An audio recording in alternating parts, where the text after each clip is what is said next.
रुद्रपुर एक ऐसा गांव जो कभी अपनी शांति और सादगी के लिए मशहूर था। हरे भरे खेत, छोटी सी नदी और मिट्टी की सौंधी खुशबू, ये थी रुद्रपुर की पहचान। यहाँ के लोग मेहनतकश थे, अपने खेतों में दिन रात पसीना बहाते और अपने बच्चों के लिए सपने बुनते। लेकिन अब ये गांव बदल चुका था। एक काला साया, जिसे लोग रेड क्रिमिनल के नाम से जानते थे, रुद्रपुर की शांति को निगल चुका था। हर रात जब चांद आसमान में चमकता, रेड क्रिमिनल अपने आतंक के साथ गाँव में उतरता। वो किसानों का अनाज लूट लेता, बच्चों को डराता और गरीबों से जबरन पैसे वसूलता। उसकी हंसी, उसकी लाल चमकती आंखें और उसकी तलवार की चमक ने रुद्रपुर को डर के साए में कैद कर दिया था। लोग अब रात को घरों से निकलने से डरते। चौपाल, जो कभी हंसी खुशी का ठिकाना थी, अब खामोश थी। इसी गांव में रहता था राय स्टार, एक साधारण सा लड़का, पतला दुबला, लेकिन उसकी आंखों में एक जलती हुई आग थी। बचपन में उसने अपने माँ बाप को रेड क्रिमिनल के हाथों खो दिया था। उस रात की चीखें, उसकी माँ की आखिरी सिसकियां और पिता की बेबस आवाज अभी भी उसके कानों में गूंजती थी। उसी दिन राय स्टार ने कसम खाई थी, वो रुद्रपुर को इस खौफ से आजाद करेगा, चाहे जो हो जाए। एक रात जब हवा में ठंड थी और चांद बादलों के पीछे छिपा था, गांव की चौपाल पर लोग इकट्ठा हुए। हर चेहरे पर डर की लकीरें थी। कुछ लोग फुसफुसा रहे थे, कुछ बस सिर झुकाए बैठे थे। तभी राय स्टार आगे बढ़ा। उसकी चाल में ठहराव था, लेकिन उसकी आंखों में गुस्सा और गांव के लिए प्यार झलक रहा था। उसने जोर से कहा, अब बस, रेड क्रिमिनल का आतंक खत्म करने का वक्त आ गया है। लोग सन्न रह गए। एक बूढ़े ने कांपती आवाज में कहा, राय स्टार, मत जा बेटा, वो राक्षस है, खून का प्यासा, तुझे भी। लेकिन राय स्टार ने उसकी बात काट दी। मैंने अपने माँ बाप को खोया है दादाजी, अब और किसी का घर नहीं उजड़ेगा। उसकी आवाज में दृढ़ता थी। बिना किसी का इंतजार किए राय स्टार अकेला ही उस अंधेरे जंगल की ओर चल पड़ा, जहाँ रेड क्रिमिनल का बसेरा था। जंगल में सन्नाटा पसरा था। पेड़ों की टहनियां हवा में सरसरा रही थी और दूर कहीं जंगली कुत्तों की भौंकने की आवाज गूंज रही थी। राय स्टार का दिल तेजी से धड़क रहा था, लेकिन उसके कदम नहीं रुके। अचानक एक खौफनाक हंसी जंगल में गूंजी। हाँ हाँ हाँ, तो तू है वो नन्हा सा लड़का जो मुझे चुनौती देने आया है? ये रेड क्रिमिनल था। वो लाल कपड़ों में खड़ा था, उसकी तलवार चांद की रोशनी में चमक रही थी। उसका चेहरा क्रूर था और आंखों में एक अजीब सी चमक। राय स्टार ने उसकी आंखों में सीधे देखा और कहा, ये गांव तेरा खेल का मैदान हो सकता है, लेकिन मेरे लिए ये मेरा घर है और मैं अपने घर को बचाऊंगा। फिर शुरू हुई एक ऐसी जंग जिसे रुद्रपुर कभी नहीं भूलेगा। रेड क्रिमिनल और रेड स्टार की तलवार आपस में टकराई और चारों तरफ धुआं, जमीन हिलने लगी, आसमान में बिजली कड़कने लगी। देखते ही देखते राय स्टार ने रेड क्रिमिनल का सर धड़ से अलग कर दिया। रेड क्रिमिनल वहीं पर गिर गया। फिर सुबह हुई और फिर से गाँव में खुशियां लौट आई और सारे लोगों ने मिलकर राइटर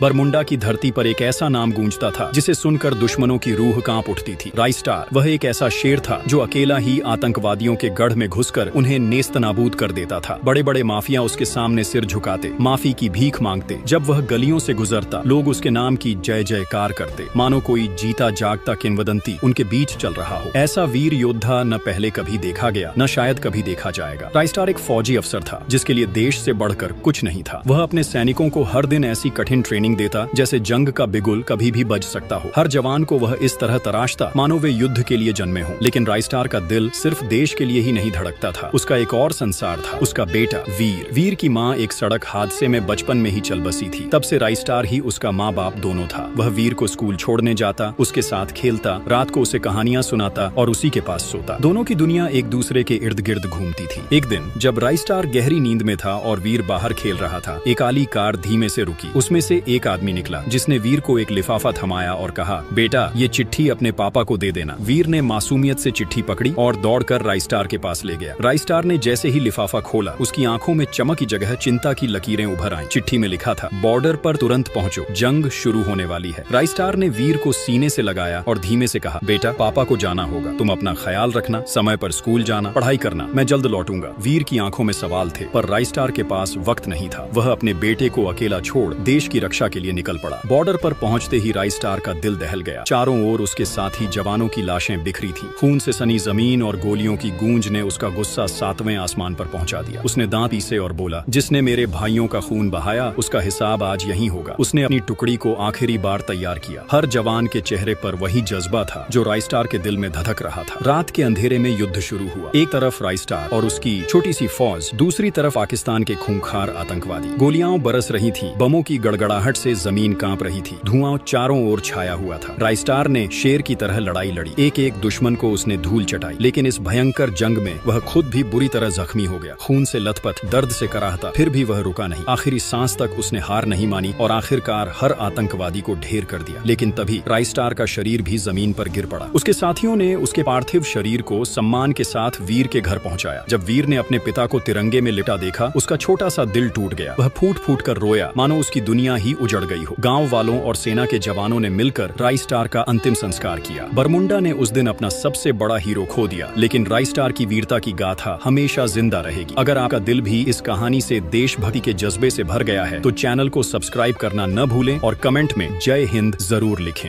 बहुत समय पहले अंधेर खोली नाम का एक वीरान इलाका था, जहां सूरज की रोशनी भी ठीक से नहीं पहुंचती थी। लोग कहते थे वहां एक छाया बाबा रहता है। जो भी उस जगह गया उसका साया भी वापस नहीं आया। उस इलाके के पास एक गांव था, रोशनपुर। रोशनपुर में एक सीधा सच्चा लड़का रहता था, राइस्टार। उसके पिता नहीं थे और माँ बीमार रहती थी। घर में रोज की रोटी भी मुश्किल से मिलती थी। एक दिन गांव में हंगामा मच गया। ब्लैक हंटर नाम का खतरनाक आदमी गांव में आया और सीधा राइस्टार के घर पहुंचा। बोला, अबे ओ बुढ़िया, तूने जो 1 साल पहले मुझसे 1 लाख रुपए लिए थे, अब तक लौटाए क्यों नहीं? राइस्टार की माँ ने हाथ जोड़कर कहा, बेटा हालात बहुत खराब हैं, थोड़ा वक्त दे दो। ब्लैक हंटर बोला, सिर्फ 7 दिन का टाइम है, नहीं तो अगली बार मैं तेरा मुंह नहीं देखूंगा। राइस्टार उस वक्त पास के कुएं पर पानी भर रहा था। घर आया तो देखा माँ बेहोश पड़ी है। भागकर हॉस्पिटल ले गया। डॉक्टर ने कहा अगर ऑपरेशन नहीं हुआ तो माँ की जान नहीं बचेगी और फीस है 1.5 लाख। राइस्टार का चेहरा उतर गया। उसके पास कुछ भी नहीं था। वो बाहर आकर अकेले बैठा और सोचने लगा, अब क्या करूं? तभी एक बूढ़े आदमी ने आकर फुसफुसाकर कहा, अगर जान बचानी है तो अंधेर खोली जाओ, वहाँ एक तिजोरी है, लेकिन संभल के जाना बेटा, क्योंकि वहाँ छाया बाबा की नजर हर चीज पर होती है। राइस्टार ने सोचा अगर माँ की जान बचानी है तो जान दांव पर लगानी ही पड़ेगी। वो रात में निकला, जंगलों से होते हुए अंधेर खोली पहुंचा।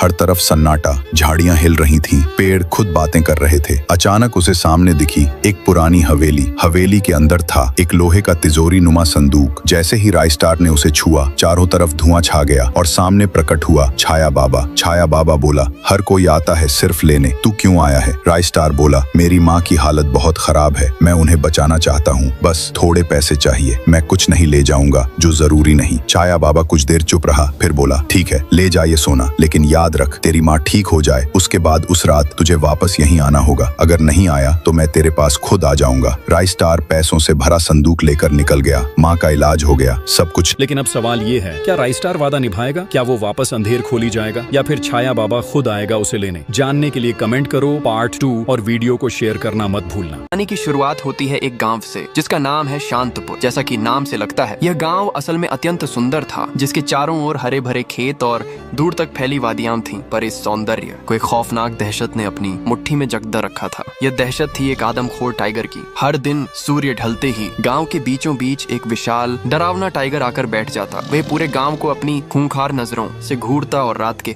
अंधेरे में गांव वालों में से किसी एक को अपना भोजन बना लेता। ये रोज का नियम था। पूरा शांतपुर खौफ के साए में जी रहा था। शाम के ठीक 7 बजे गांव के सभी दरवाजे कसकर बंद हो जाते थे। लोग सांस रोके दुआ करते थे कि आज की रात उनकी नहीं है। कोई नहीं जानता था कि अगला शिकार कौन होगा, पर यह असली टाइगर नहीं था। यह था कालदेव, एक पाखंडी और क्रूर गुंडा जो जंगलों में छिपकर रहता था। तंत्र मंत्र और काले जादू के बल पर उसने अपने अंदर पशु रूप धारण करने की शक्ति पैदा कर ली थी। वह अब मानव से एक राक्षस बन चुका था, जिसका एकमात्र मकसद था गांव वालों को मारकर खाना। इसी दहशत भरे माहौल में शांतपुर में एक जांबाज नौजवान रहता था, जिसका नाम था राइस्टार। गांव की सामूहिक निराशा और भय के बावजूद उसकी आंखों में बहादुरी और बदले की आग जलती थी। एक रात ठीक 12 बजे फिर से वही भयानक चीख और दहाड़ सुनाई दी। कालदेव ने अपने टाइगर रूप में गांव के एक गरीब किसान को अपना शिकार बनाया और उसे घसीटता हुआ जंगल की ओर जाने लगा। मगर इस बार वह अकेला नहीं था। राइस्टार अपनी जादुई तलवार के साथ अंधेरे में दबे पांव उसका पीछा कर रहा था। कुछ दूर जाकर राइस्टार ने जो देखा, उसने उसके रोंगटे खड़े कर दिए। घने जंगल के बीच उस विशाल टाइगर का शरीर पिघलने लगा। उसकी मांसपेशियां सिकुड़ने लगी, उसकी खाल उतरने लगी और देखते ही देखते वह खूंखार जानवर अपने असली बदसूरत मानव रूप यानी कालदेव में बदल गया। राइस्टार तुरंत समझा कि यही है गांव के दुखों का कारण। कालदेव जैसे ही अपने अगले शिकार की तलाश में मुड़ा, राइस्टार ने बिजली की तेजी से अपनी जादुई तलवार से उस पर वार किया। राइस्टार की शक्ति और बहादुरी के सामने कालदेव का सारा जादू और ताकत चूर चूर हो गई। कालदेव वहीं ढेर हो गया। अगली सुबह राइस्टार ने गांव वालों को कालदेव के मृत शरीर और उसके काले जादू की सारी सच्चाई बताई। शांतपुर में खुशी और राहत की एक लहर दौड़ गई। राइस्टार ने गांव को हमेशा के लिए उस दहशत से आजाद करा दिया था। पहली बार गांव गांव वालों ने 7 बजे अपने दरवाजे बंद नहीं किए, बल्कि अपने वीर पुत्र राई स्टार की जय जयकार करते हुए मिलकर नाच गाना शुरू किया। डर का अंधेरा छूट चुका था और शांतपुर में फिर से खुशियां लौट आई थीं। चारों तरफ धुआं फैल चुका था, हवा में अजीब सी बदबू थी और गांव के लोग धीरे धीरे बीमार पड़ने लगे थे। कोई चल नहीं पा रहा था, कोई खांसते खांसते गिर रहा था। पूरा गांव डर के साए में था। उधर पहाड़ी के ऊपर वाली पुरानी बिल्डिंग में वो साइंटिस्ट मर चुका था जिसने ये सब फैलाया था। मशीनें जल चुकी थीं और अब सब कुछ राई स्टार के ऊपर था, लेकिन उसने हार नहीं मानी। वो गांव की आखिरी उम्मीद लेकर पहुंचा, एक पुराने साइंटिस्ट डॉक्टर झटका के पास, जो अब बहुत बूढ़े हो चुके थे। राई स्टार ने बोला, डॉक्टर साहब हमारे गांव को बचा लो। डॉक्टर उन्होंने कमजोर आवाज में कहा, बेटा इसका इलाज है लेकिन आसान नहीं। राई स्टार बोला, जो भी करना है बता दो डॉक्टर। डॉक्टर झटका ने आंखें बंद की, फिर बोले, दूर पहाड़ों के बीच एक फूल है गुलाबी रंग का, उसे लोग जीवन पुष्प कहते हैं, लेकिन ध्यान रखना उसे सिर्फ फूल नहीं, उसका पता सहित लाना होगा। अगर वो पता टूट गया तो उसकी शक्ति खत्म हो जाएगी। राई स्टार बिना कुछ बोले उठा और निकल पड़ा। रात अंधेरी थी, रास्ता खतरनाक, लेकिन उसके कदम नहीं रुके। वो पहाड़ों के बीच से गुजरा जहाँ बस हवा और ठंड थी। आखिरकार एक चट्टान के ऊपर उसे वो गुलाबी फूल दिखा, हल्की सी चमक, और उसके नीचे हरा पत्ता हिल रहा था। राई स्टार ने सावधानी से पूरा फूल पत्ते सहित तोड़ा। हाथ कांप रहे थे पर फूल सही सलामत था। वो तेजी से वापस गांव लौटा। गांव में सब लोग जमीन पर पड़े थे, कोई हिल भी नहीं पा रहा था। राई स्टार ने चारों तरफ देखा, फिर एक नजर गांव की सबसे ऊंची चोटी की तरफ डाली। वो वहीं भागकर ऊपर चढ़ गया और उस गुलाबी फूल को दोनों हाथों से हवा में फैला दिया। धीरे धीरे उस फूल की खुशबू पूरे गांव में फैलने लगी। हवा हल्की हो गई, लोग सांस लेने लगे, बच्चे आंखें खोलने लगे। डॉक्टर झटका ने मुस्कुराते हुए कहा, तूने सिर्फ गांव नहीं, इंसानियत को बचाया है बेटा। दोस्तों, मेरे को एक वीडियो बनाने में बहुत ज्यादा मेहनत लगा है, तो प्लीज लाइक सब्सक्राइब करके थोड़ा सा सपोर्ट दिखा दीजिए। सुखनगर एक छोटा लेकिन बहुत ही सुंदर गाँव था। हर तरफ हरियाली फैली रहती थी, आसमान में चिड़ियों की चहचहाहट गूंजती थी। गांव के बीचों बीच एक तालाब था जो दिन में तो बेहद खूबसूरत लगता था, लेकिन रात होते ही उसका रूप डरावना हो जाता था। कहते हैं जो भी रात में उस तालाब के पास जाता वो कभी वापस नहीं लौटा। इसी गांव में रहते थे 2 जिगरी दोस्त, रामू और श्यामू। दोनों की दोस्ती की मिसाल पूरे गांव में दी जाती थी। साथ घूमना, साथ हंसना और हर शाम उसी तालाब में नहाने जाना, यही उनकी रोज की आदत थी। एक दिन दोनों तालाब में नहा रहे थे, वक्त का पता ही नहीं चला और धीरे धीरे शाम ढलने लगी। रामू ने कहा, अरे श्यामू चल जल्दी, रात होने लगी है। दोनों पानी से निकले और घर की तरफ चल पड़े, लेकिन कुछ दूर जाकर श्यामू को याद आया उसकी बाइक तो तालाब के पास ही रह गई थी। उसने कहा, रामू तू चल, मैं 2 मिनट में बाइक लेकर आता हूँ। रामू बोला, ठीक है जल्दी आना। रात गहरा चुकी थी। श्यामू जैसे ही तालाब के पास पहुंचा, अचानक पानी में से कुछ निकला और उसे अपनी तरफ खींच लिया। बस उसकी चीख सुनाई दी और फिर सन्नाटा। सुबह हुई तो श्यामू घर नहीं लौटा था। रामू पूरी तरह टूट गया, उसकी आंखों से आंसू रुक नहीं रहे थे। वो अब अकेला था, लेकिन उसने कसम खाई, अब गाँव में किसी को इस तालाब के कारण मरने नहीं दूंगा। रात को वह अकेला तालाब के पास पहुंचा। चारों ओर सन्नाटा था, हवा ठंडी चल रही थी। अचानक पानी हिला और एक परछाई बाहर आई। उसका शरीर लकड़ी जैसा सूखा और आंखें लाल चमक रही थी। रामू बोला, अच्छा तो तुम हो जो गांव के लोगों को मार रहे हो, क्यों कर रहे हो ऐसा? वो आत्मा धीमी आवाज में बोली, कुछ साल पहले मैं इसी तालाब के किनारे झोपड़ी में शांति से रहता था। एक दिन सड़क पार करते वक्त एक रेड कलर की कार ने मुझे टक्कर मारी। मैं तालाब में गिरा और वहीं तड़प तड़प कर मर गया। तब से मेरी आत्मा बदला लेने के लिए भटक रही है। रामू चौंक गया। उसे याद आया, गाँव में रेड कलर की कार तो सिर्फ रेड क्रिमिनल के पास है। रामू ने उसका नाम बताया। आत्मा बोली, धन्यवाद रामू, और अगले ही पल वह हवा में गायब हो गई। थोड़ी देर बाद गांव के लोग सुनते हैं रेड क्रिमिनल की चीखें आ रही हैं। सुबह जब लोग देखने पहुंचे, रेड क्रिमिनल मरा पड़ा था। उस दिन के बाद सुखनगर में फिर कभी कोई गायब नहीं हुआ। रात को भी तालाब पहले की तरह शांत रहने लगा और गांव में फिर से खुशियां लौट आईं। दोस्तों, चैनल कुछ दिन से बहुत डाउन चल रहा है, प्लीज चैनल को सब्सक्राइब करके सपोर्ट कीजिए। अचानक से एक रोबोट गांव में घुस आया। वो आते ही गांव के लोगों को मारने लगा। हर तरफ चीख पुकार मची हुई थी। लोग अपनी जान बचाने के लिए इधर उधर भाग रहे थे। इधर राई स्टार अपने घर में टॉयलेट कर रहा था। तभी अचानक ज्ञान भाई भागते हुए उसके पास आए और बोले, अरे राय, हमारे गांव को बचा लो, नहीं तो वो रोबोट पूरे गांव को तहस नहस कर देगा। राई स्टार झुंझला कर बोला, भाई हगने भी नहीं देते हो, बताओ क्या हुआ आखिर? ज्ञान भाई रोते हुए बोले, हर दिन की तरह आज भी हमारे गांव में खुशियां थीं। बच्चे झूम रहे थे, किसान लोग खेतों में मेहनत कर रहे थे, पक्षियों की चहचहाहट पूरे गांव में गूंज रही थी। लेकिन तभी अचानक एक रोबोट आ गया और उसने आते ही लोगों को मारना शुरू कर दिया। प्लीज राय, हमारे गांव को बचा लो। राई स्टार तुरंत उठा और बोला, चलो जल्दी। दोनों भागते हुए गांव पहुंचे। वहां का नजारा देखकर राई स्टार के होश उड़ गए। चारों तरफ लाशें बिखरी हुई थीं। रोबोट गांव के लोगों पर बेरहमी से वार कर रहा था। रोबोट ने जैसे ही राई स्टार को देखा, वो उसकी तरफ तेजी से बढ़ा और हमला करने आया। लेकिन तभी राई स्टार अपनी शक्तियों से हवा में उड़ गया और गांव की सबसे ऊंची चोटी पर जा पहुंचा। वो मन ही मन सोचने लगा, आखिर ये सब कौन कर सकता है? तभी उसे अपने पुराने दोस्त